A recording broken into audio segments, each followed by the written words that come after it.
بسم الله الرحمن الرحيم نحمده ونصلي على رسوله الكريم أما بعد Alhamdulillah, we are today in the what Ramadan is it today? It's 15th night of Taleem.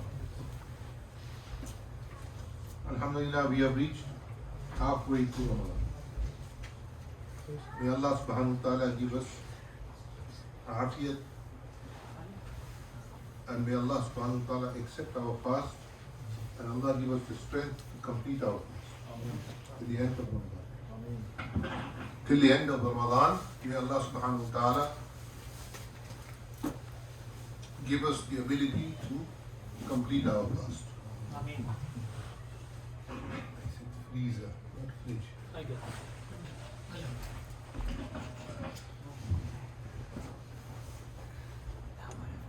So this is a fadl of Allah subhanahu wa ta'ala that we are in the month of Ramadan. MashaAllah, we are still in the Battle of Badr. Yesterday we discussed that Rasulullah sallallahu alaihi wasallam's aunt Atiqa bint Abdul Muttalib, she had a dream. And in her dream she saw that the Quraysh, every house in Quraysh was affected. When she mentioned this to Sayyidina Abbas radiallahu ta'ala anhu and told him not to tell anyone, Sayyidina Abbas went and told one of his friends, and then it spread. And it came to Abu Jahl. But she wasn't the only one who had this dream. Jashim, a man by the name of Juhaym bin Salah, he also had the same dream. And he also mentioned this. So Abu Jahl became very angry. Now Quraysh came out with their full might. They were 1,000, fully armed till the teeth, if you want to say. And they came out of Makkah and they were singing and dancing because they thought that today when we meet Mohammad sallallahu alaihi wasallam and the Sahaba, we will completely annihilate them. That's why Allah subhanahu wa ta'ala said, Yawm al-Furqan, Yawm al-Taqal Jama'at. That this was the day of criterion. And when two armies will meet, one will be completely, the kuffar thought that they would completely destroy Islam. So if the people of Badr were all killed, there would be no Islam.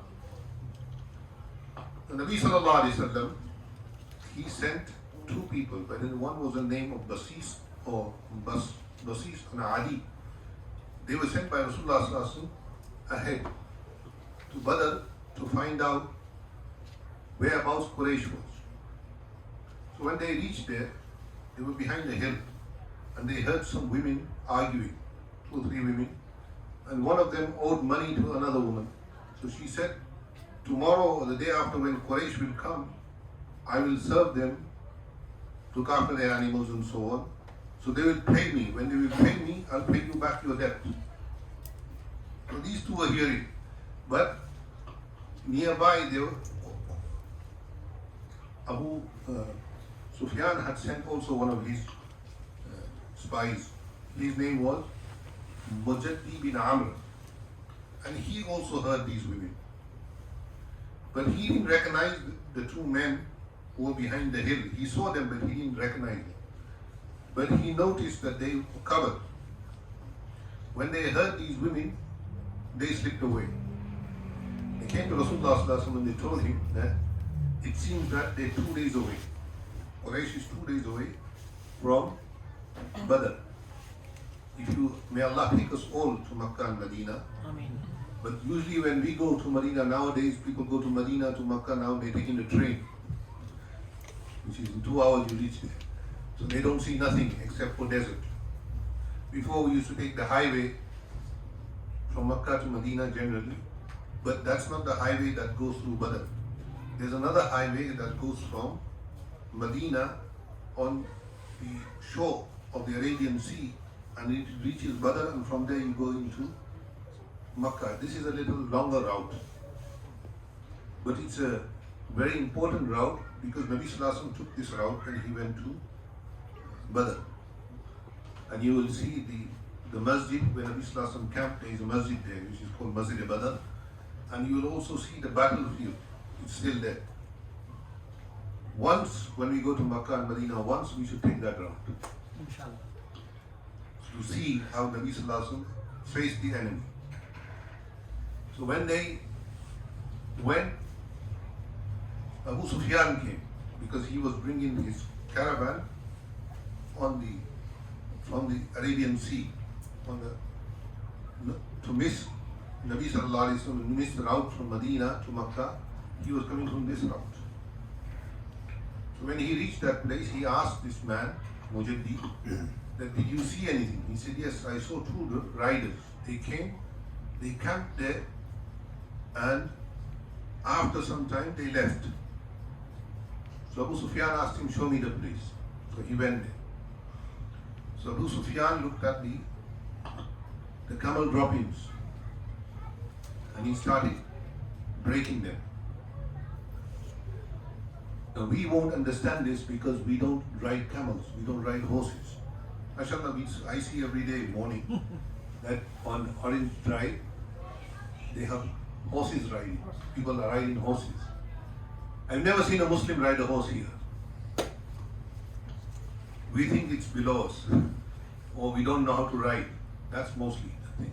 This one rides a horse, Sheikh. Yeah? Oh, mashallah. One of the brothers rides a horse. Mashallah. That's good. It is sunnah to ride a horse. So that, we should learn how to ride a horse. Anyway, when they saw the camel droppings, Abu Sufyan broke them. And he saw date pits inside the camel droppings. That's why in Arabic they call it al-ba'ratu tadullu ala al-ba'ir.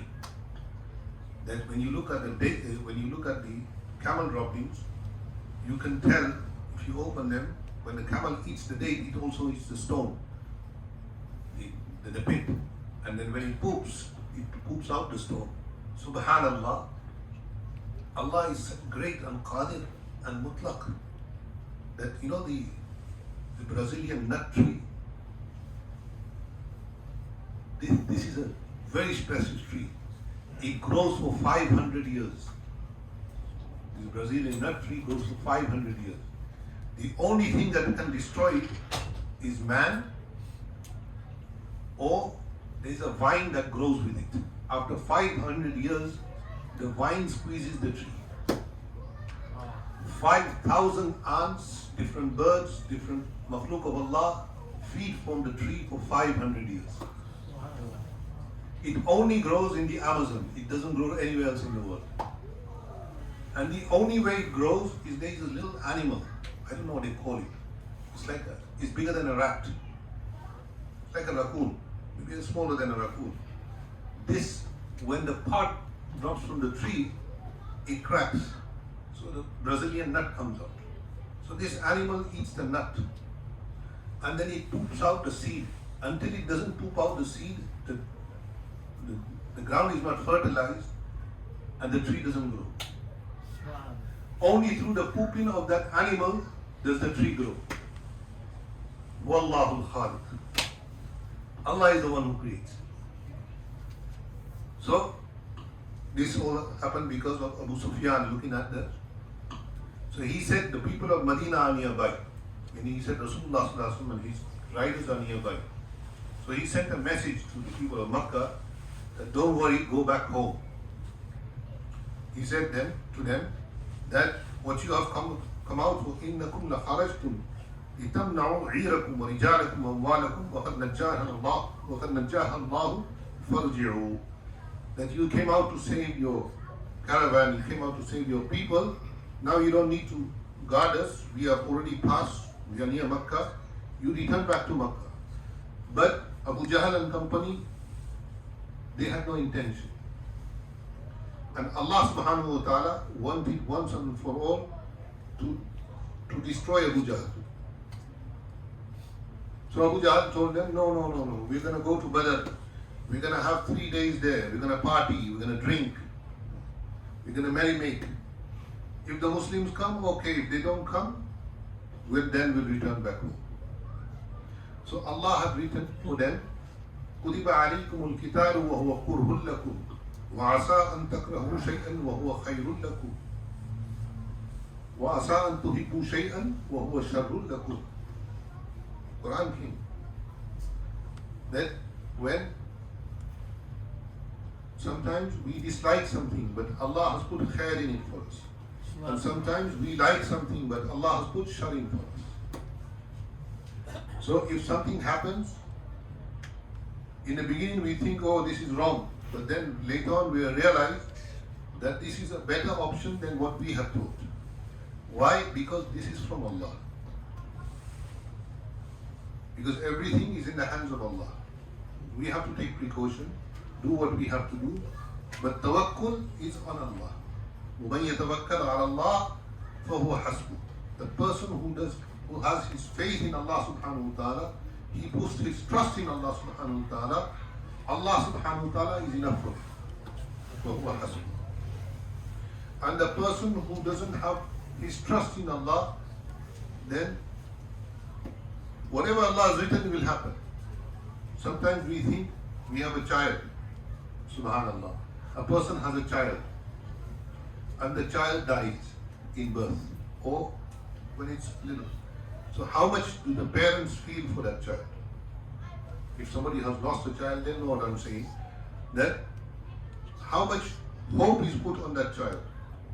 That inshallah it will grow up, inshallah it will be like this, it will be like this. And then Allah takes the child away from you. Or somebody has a child. The child is special. Special meaning Allah has given it something which it's disabled or something happens to it. We should not be grieved by this. This child that we have, this is a special child.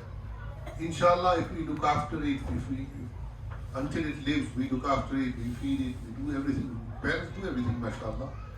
But with the ajr that Allah will give me Jannah through this my child, Allah will give them Jannah through this child. It comes in a hadith that a siqat means a person who loses a baby. When a mother loses a baby through miscarriage or something, that baby on the day of judgment, if the parents were Muslim, and Allah has done faisla that they will go to Jahannam, this little baby will come in front of Allah. And it will say that if you put them in Jahannam, put me also in Jahannam. So Allah subhanahu wa ta'ala will smile and say, take your parents to Jannah. So a person who has children or who has lost children or their children are somehow, Allah has given them a child which is special, they should not be disillusioned. Inshallah, these children will take you to Jannah. So when Abu Sufyan, these people, when they saw that Rasulullah sallallahu alaihi wasallam, it was written for Abu Jahl that he would die in this battle. It was written for Utbah and Shayba and Umayyah ibn Khalaf and all of these people. So they came. So inshallah we will carry on about the battle tomorrow, inshallah, because tonight we have a guest, Dr. Saad Qureshi. He has come and he's going to give us a few minutes on their project, inshallah.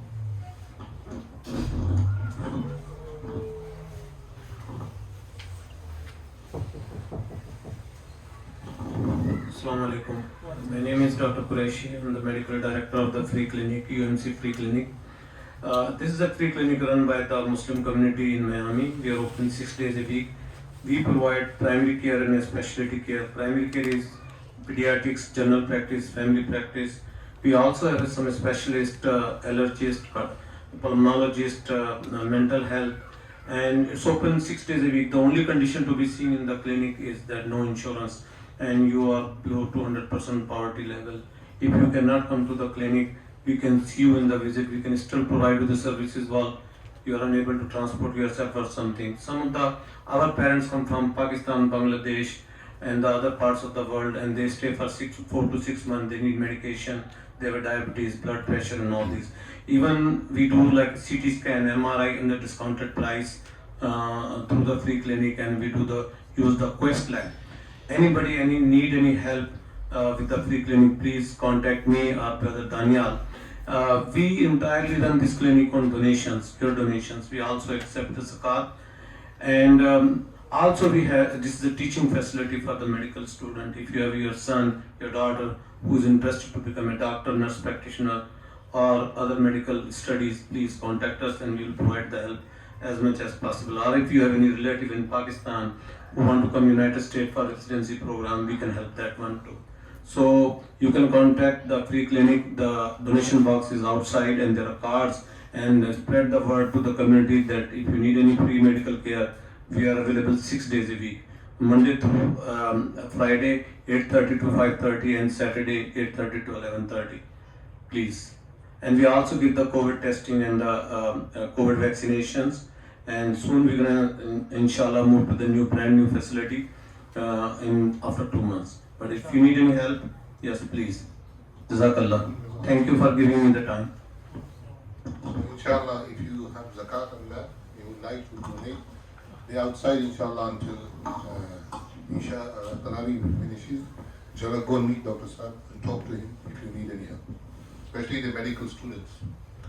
They can go and ask him if they need any help.